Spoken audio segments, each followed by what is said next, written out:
The Taliaferro Library and Cultural Center presents The Man Who Broke the Barrier, a Tony Angelo investigation into Dalip Singh Sandwai, the file that should have been famous.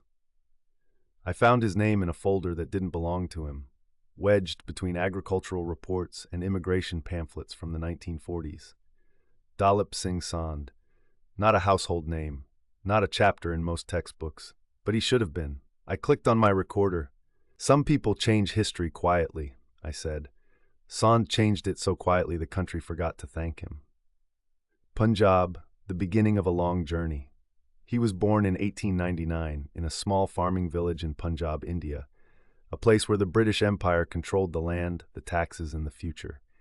His childhood was shaped by wheat fields and monsoon rains, colonial rule, Sikh discipline, and a hunger for education. He wasn't supposed to become a scholar.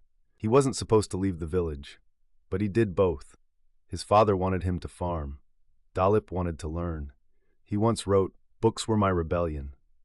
That line told me everything. 1920, arrival in America.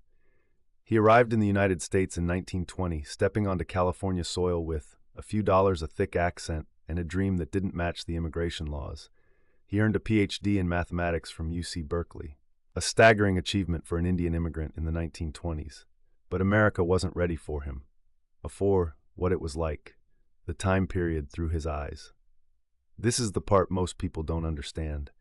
In the 1920s, 1940s, Indian immigrants in America lived under racial exclusion laws, immigration bans, citizenship restrictions, anti-Asian land laws, segregation in housing and employment. He could teach, he could farm, he could pay taxes, but he could not become a U.S. citizen because the law said only white persons and persons of African descent could naturalize. Tony Angelo would say, he was good enough to harvest the fields, but not good enough to vote. That was the America he walked into. The fight for citizenship, 1946. Sand didn't accept the injustice. He organized, petitioned, and lobbied Congress. His efforts helped lead to the Loose Cellar Act of 1946, which finally allowed Indian immigrants to become U.S. citizens, own land, participate in civic life. He became a citizen in 1949 at age 50. Imagine waiting half a lifetime for a country to recognize you. 5. The rise from farmer to judge. Once he became a citizen, he moved fast. Justice of the Peace, 1952.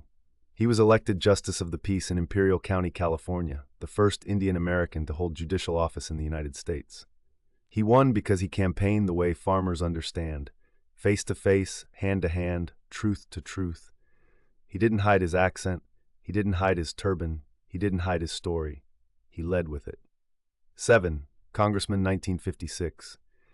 In 1956, he was elected to the U.S. House of Representatives, the first Indian American to serve in Congress. He represented farmers, immigrants, working families, people who had never seen someone like him in office.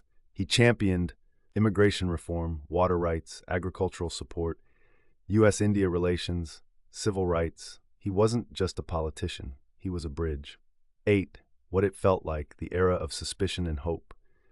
He lived in a time when some voters had never met an Indian person, some couldn't pronounce his name, some doubted a man with a turban could represent them, but he won them over with clarity, humility, intelligence, and a work ethic forged in two countries. Tony Angelo would say, he didn't break the barrier, he walked through it carrying a generation behind him. 9.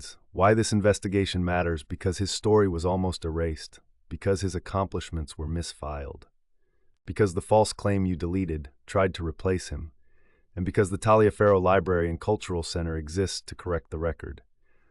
I closed the folder and whispered his name again. Dalip Singh Sand, a man who changed the country quietly. So quietly the country forgot to write him down. I clicked off the recorder. Some names deserve ink. His deserved a monument.